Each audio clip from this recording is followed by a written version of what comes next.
Friends, welcome to ED star classes. आज हम बात करने जा रहे हैं बुद्ध पूर्णिमा के बारे में। 2020 की जो बुद्ध पूर्णिमा है वो आज के दिन मनाई जाती है, यानी आज 7 मई को बुद्ध पूर्णिमा है। और बुद्ध पूर्णिमा के उपलक्ष्य पर मैं गौतम बुद्ध से रिलेटेड एग्जाम के पॉइंट ऑफ व्यू से जितने भी इंपॉर्टेंट क्वेश्चन बनते हैं उनके बारे में हम इस वीडियो में डिस्कस करेंगे। साथ ही बुद्ध पूर्णिमा इसके बारे में, ये क्यों मनाया जाता है, किसके द्वारा मनाया जाता है और बुद्ध पूर्णिमा कहाँ कहाँ मनाया जाता है, इसके बारे में पूरा डिटेल से और फैक्ट के साथ हम इस वीडियो में डिस्कस करेंगे। तो अगर आपको हमारी वीडियो पसंद आए तो वीडियो को लाइक कीजिए, साथ ही हमारे चैनल एडी स्टार क्लास को सब्सक्राइब भी कीजिए और आपके पास जितने भी एजुकेशनल ग्रुप हैं आप उस ग्रुप में हमारे वीडियो को शेयर भी कर सकते हैं। आइए बढ़ते हैं अपने करंट अफेयर के इस बुद्ध पूर्णिमा के करंट अफेयर के सेशन की तरफ और देखते हैं बुद्ध पूर्णिमा के हमारे करंट अफेयर में, क्योंकि एग्जाम के पॉइंट ऑफ व्यू से बुद्ध पूर्णिमा काफ़ी ज़्यादा इंपॉर्टेंट है। यहाँ से क्वेश्चन मैक्सिमम पूछे जाएंगे, इसीलिए मैं आपके लिए ये सेशन लेके आया हूँ। बात करते हैं सबसे पहले इंट्रोडक्शन यानी परिचय के बारे में। सबसे पहले बात करते हैं गौतम बुद्ध के परिचय और बुद्ध पूर्णिमा के परिचय के बारे में। तो यहाँ बात करेंगे हम केवल बुद्ध पूर्णिमा के परिचय के बारे में। गौतम बुद्ध का जन्म 563 ईसा पूर्व में नेपाल में एक जगह है कपिलवस्तु। आपको ये जगह याद रखना है, नेपाल में एक जगह पड़ता है कपिलवस्तु, वहाँ पे एक स्थान है लुम्बिनी। उसी स्थान पर बैसाख महीने के पूर्णिमा को यानी आज के दिन उनका जन्म हुआ था। इसीलिए हम प्रत्येक वर्ष बैसाख मास की पूर्णिमा को बुद्ध पूर्णिमा के रूप में मनाते हैं। आपको याद रखना है, प्रत्येक वर्ष बैसाख मास की पूर्णिमा को बुद्ध पूर्णिमा मनाया जाता है। क्यों मनाया जाता है ये मैंने आपको बताया, क्योंकि गौतम बुद्ध का जन्म 563 ईसा पूर्व में कपिलवस्तु के लुम्बिनी नामक स्थान पर बैसाख महीने के पूर्णिमा को ही हुआ था। इसके अलावा आगे और भी हम बात करते हैं बुद्ध पूर्णिमा मनाने का और भी कारण है। सबसे पहले बुद्ध पूर्णिमा ये बौद्ध अनुयायियों के साथ साथ हिंदुओं के द्वारा भी मनाया जाता है। याद रखना है, जितने भी बौद्धिज्म होते हैं, बुद्धिज्म होते हैं और जितने भी बुद्ध अनुयायी होते हैं उनके अलावा भी हिंदुओं के द्वारा हम इसे मनाते हैं। क्यों मनाते हैं? क्योंकि हिंदू धर्म में गौतम बुद्ध को भगवान श्री विष्णु का 9वां अवतार बताया गया है। जो इम्पोर्टेंट है और एग्जाम के पॉइंट ऑफ व्यू से इम्पोर्टेंट है उसे मैंने रेड कलर में यहाँ पे हाईलाइट किया है। नीचे भी आपको ऐसे बहुत सारे फैक्ट मिलेंगे। विष्णु का 9वां अवतार मैंने आपको बताया कि हिंदू धर्म में गौतम बुद्ध को विष्णु का 9वां अवतार बताया गया है। जबकि अब बात आई है 9वें अवतार की, तो आपके दिमाग में आएगा कि 8वां अवतार कौन है। तो 8वां अवतार श्री कृष्ण को बताया गया है। ये कहाँ बताया गया है? ये हिंदू धर्म में बताया गया है। आगे बात करते हैं। इसके साथ ही गौतम बुद्ध को बुद्धस्व की प्राप्ति बिहार के बोध गया में बोधि वृक्ष के नीचे बैसाख पूर्णिमा के दिन ही हुई थी। ये इंपॉर्टेंट है। इससे पहले मैंने आपको बताया जन्म वो भी बैसाख पूर्णिमा को, इन्हें बोध गया में बोधि वृक्ष के नीचे ज्ञान की प्राप्ति हुई थी, वो भी बैसाख पूर्णिमा के दिन। और इसके अलावा बुद्ध का महापरिनिर्वाण भी बैसाख पूर्णिमा के दिन कुशीनगर में हुआ था। महापरिनिर्वाण का मतलब है इनकी मृत्यु भी बैसाख पूर्णिमा के दिन उत्तर प्रदेश में एक जगह है कुशीनगर, वहाँ पे हुआ था। यानी इनका जन्म, सत्य का ज्ञान और महापरिनिर्वाण ये तीनों गौतम बुद्ध को एक ही दिन बैसाख पूर्णिमा के दिन हुआ था। इसीलिए बैसाख पूर्णिमा हिंदुओं और बुद्धियों के द्वारा महत्वपूर्ण दिवस के रूप में मनाया जाता है। अब आगे बात करते हैं कि ये मनाया कहाँ कहाँ जाता है। तो ये भारत के अलावा चीन यानी China, Nepal, Singapore, Vietnam, Thailand, Japan, एक जगह है कंबोडिया। कंबोडिया में एक मंदिर है अंकोर वाट का मंदिर, जो आपकी पॉइंट ऑफ व्यू से इंपॉर्टेंट है। अंकोर वाट टेम्पल जो कि कंबोडिया में है। इसके अलावा मलेशिया, श्रीलंका, म्यांमार, इंडोनेशिया तथा पाकिस्तान जैसे दुनिया के कई देशों में बुद्ध पूर्णिमा बुद्ध जयंती के रूप में मनाई जाती है। आपको याद रखना है, मैंने जहाँ जहाँ आपको बताया उसके बारे में आपको याद रखना है। ये एशियन कंट्रीज़ हैं। एशियन कंट्रीज़ में आपको याद रखना है मैक्सिमम टू मैक्सिमम बुद्ध जो बुद्ध धर्म है या फिर जो बुद्ध पूर्णिमा है वो एशिया की कंट्रीज़ में मैक्सिमम मनाई जाती है। क्यों? क्योंकि नॉर्थ अमेरिका, साउथ अमेरिका और यूरोप में आपको मैक्सिमम क्रिश्चियन देखने को मिलेंगे और अफ्रीका में मुस्लिम देखने को मिलेंगे। यानी वहाँ पे मुस्लिम समुदाय और उत्तरी अमेरिका और यूरोप जैसी जितने भी उत्तरी अमेरिका, यूरोप और साउथ अमेरिका यानी दक्षिण अमेरिका का जो कॉन्टिनेंट है वहाँ पे क्रिश्चियन समुदाय के लोग अधिक जनसंख्या में पाए जाते हैं। इसीलिए वहाँ पे बुद्धिज्म और बुद्ध पूर्णिमा को ज़्यादा प्रेफर नहीं किया जाता है, उन्हें प्राथमिकता नहीं दी जाती है। जबकि एशिया में जो इम्पोर्टेंट एशियाई कंट्रीज़ हैं जिसके बारे में मैंने आपको बताया, ये यहाँ पे मेंशन किया हुआ है, आप इसके बारे में नीचे राइट डाउन कर सकते हैं। आइए आगे बढ़ते हैं। कुशीनगर में बुद्ध पूर्णिमा के अवसर पर, कहाँ? कुशीनगर। कुशीनगर में क्या हुआ था? मैंने आपको बताया, कुशीनगर में महापरिनिर्वाण हुआ था, यानी यहाँ पे गौतम बुद्ध को मृत्यु की प्राप्ति हुई थी, जिसे बौद्ध धर्म में महापरिनिर्वाण के रूप में जानते हैं। कुशीनगर यानी उत्तर प्रदेश में बुद्ध पूर्णिमा के अवसर पर लगभग 1 माह का मेला लगता है, लेकिन इस वर्ष 2020 में लॉकडाउन की वजह से मेले का आयोजन नहीं किया गया है। यानी लॉकडाउन है, और लॉकडाउन किस लिए है आपको पता है? कोविड-19 की वजह से ये देशव्यापी यानी पूरे कंट्री में लॉकडाउन है। बात कंट्री की नहीं है, ये वर्ल्ड लेवल पे यानी ग्लोबल लेवल पे लॉकडाउन लगभग मैक्सिमम कंट्रीज़ में है, लेकिन बात मैं इंडिया की कर रहा हूँ। इंडिया में लॉकडाउन है, लॉकडाउन की वजह से इस बार मेले का आयोजन नहीं हो पाएगा। एशिया के कुछ अन्य देशों में इसे वैशाख उत्सव, आपको याद रखना है, वैशाख उत्सव या वैशाख महोत्सव के रूप में भी एशिया की कुछ कंट्रीज़ में मनाई जाती है। आगे बात करते हैं, नोट है, मैंने आपको इससे पहले बताया कि गौतम बुद्ध को नौवां, कौन सा? नौवां अवतार मानते हैं, लेकिन दक्षिण भारत में यानी साउथ इंडिया में बुद्ध को भगवान विष्णु का अवतार नहीं माना जाता है। क्यों?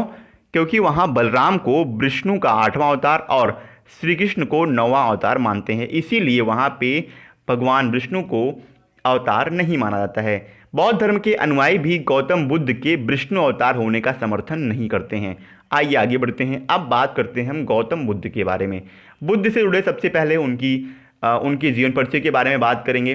गौतम बुद्ध, इनका जन्म 563 ईसा पूर्व में नेपाल के कपिलवस्तु के लुम्बिनी नामक स्थान पर हुआ था। ये मैंने आपको पहले बताया। इनकी मृत्यु 483 ईसा पूर्व में, कब? 483 ईसा पूर्व में कुशीनगर, जो कि देवरिया उत्तर प्रदेश पड़ता है, वहाँ पे हुई थी।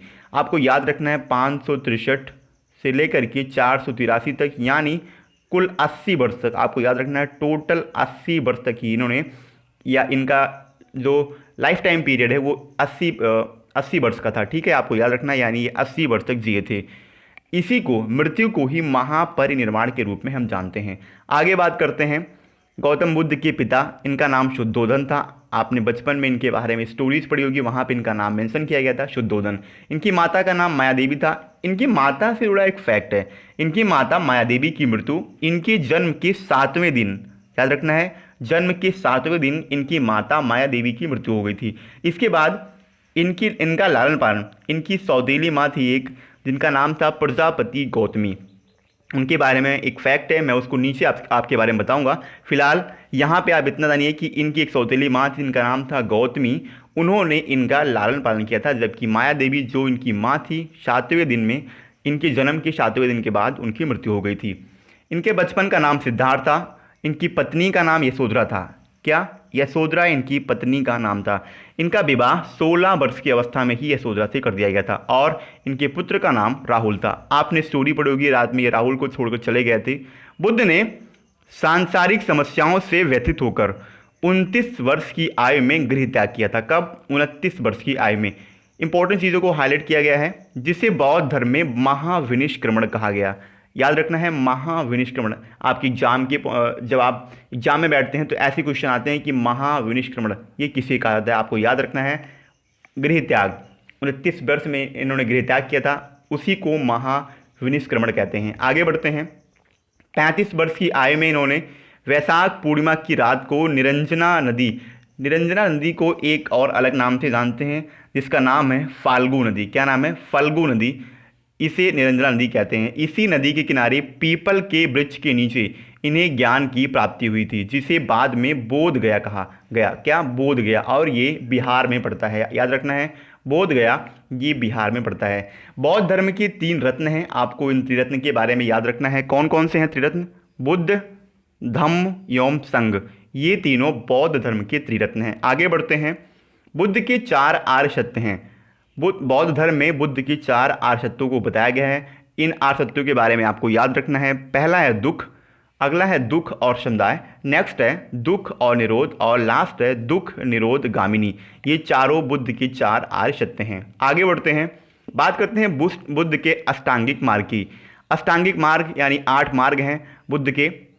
सम्यक दृष्टि, सम्यक संकल्प, सम्यक वाणी, सम्यक क्रमांत, सम्यक आजीव, सम्यक व्यायाम, सम्यक स्मृति और सम्यक समाधि। ये आठों आपको याद रखने हैं, ये आठों इनके अष्टमार्ग हैं। अब बात करते हैं कुछ वन लाइनर फैक्ट की। वन लाइनर फैक्ट जैसे प्रथम उपदेश, यानी इन्होंने अपना प्रथम उपदेश कहाँ दिया था, तो सारनाथ में गौतम बुद्ध ने अपना प्रथम उपदेश दिया था। सर्वाधिक उपदेश इन्होंने श्रावस्ती में दिया था, याद रखना है, श्रावस्ती में सर्वाधिक उपदेश इन्होंने दिया था। ये उत्तर प्रदेश में पड़ता है श्रावस्ती। बौद्ध धर्म ग्रहण करने वाली प्रथम महिला, मैंने आपको बताया गौतमी, जिन्होंने इनका लालन पालन किया था, उन्हीं ने, प्रजापति गौतमी ने बौद्ध धर्म सबसे पहले इनसे ग्रहण किया था, यानी बौद्ध धर्म ग्रहण करने वाली सबसे पहली महिला गौतमी थी। और बुद्ध के प्रथम गुरु थे आलार कलाम। कौन थे? आलार कलाम, ये बुद्ध के प्रथम गुरु थे। मैंने यहाँ पे मेंशन नहीं किया है, लेकिन बौद्ध की 4 सभाएं हुई थी, मैं आपको उनके बारे में बता दे रहा हूँ। 4 सभाएं हुई थी बौद्ध की, यानी बौद्ध धर्म की। सबसे पहली सभा जो हुई थी इसे बौद्ध संगीति के नाम से जानते हैं। सबसे पहला यानी प्रथम बौद्ध संगीति, ये 483, याद रखना है, 483 ईसा पूर्व में हुआ था और ये राजगृह में हुआ था, याद रखना है, राजगृह में हुआ था। और राजगृह में ये याद रखना है शासनकाल, यानी किसके शासनकाल में हुआ था, तो अजात शत्रु। कौन है? अजात शत्रु के शासनकाल में 483 ईसा पूर्व में प्रथम बौद्ध संगीति आयोजित की गई थी। दूसरी की बात करते हैं, द्वितीय बौद्ध संगीति 383, यानी 100 साल के बाद 383 ईसा पूर्व में कालाशोक के शासनकाल में, किसके? कालाशोक के शासनकाल में, याद रखना है। और कहाँ हुई थी? वैशाली में हुई थी। कहाँ? वैशाली में कालाशोक के शासनकाल में 383 ईसा पूर्व में द्वितीय बौद्ध संगीति का आयोजन किया गया था। बात करते हैं तृतीय बौद्ध संगीति, तो तृतीय बौद्ध संगीति का आयोजन अशोक के शासनकाल में 255 ईसा पूर्व, याद रखना है, 255 ईसा पूर्व में अशोक के शासनकाल में तृतीय बौद्ध संगीति का आयोजन हुआ था।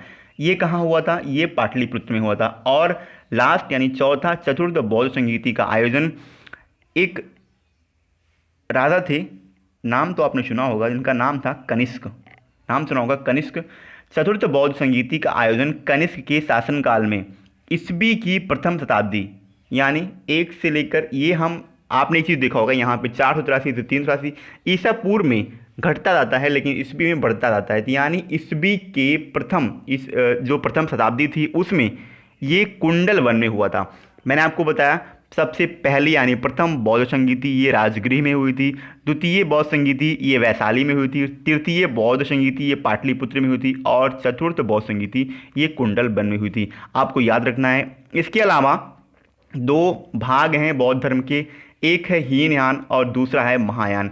इनके बारे में मैं आपको बाद में बताऊंगा, फिलहाल आपके लिए इतना ही, क्योंकि वीडियो लंबी हो जाएगी और आप बोर जाओगे। तो आज के लिए इतना ही दोस्तों। अगर आपको हमारी ये वीडियो पसंद आए तो वीडियो को लाइक कीजिए, साथ ही हमारे चैनल AD स्टार क्लास को सब्सक्राइब भी कीजिए। और आपके पास जितने भी एजुकेशनल ग्रुप हैं आप उस ग्रुप में हमारे वीडियो को शेयर भी कर सकते हैं।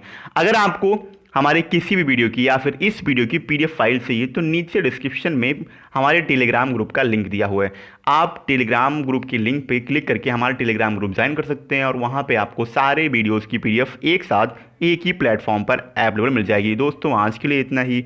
जय हिंद।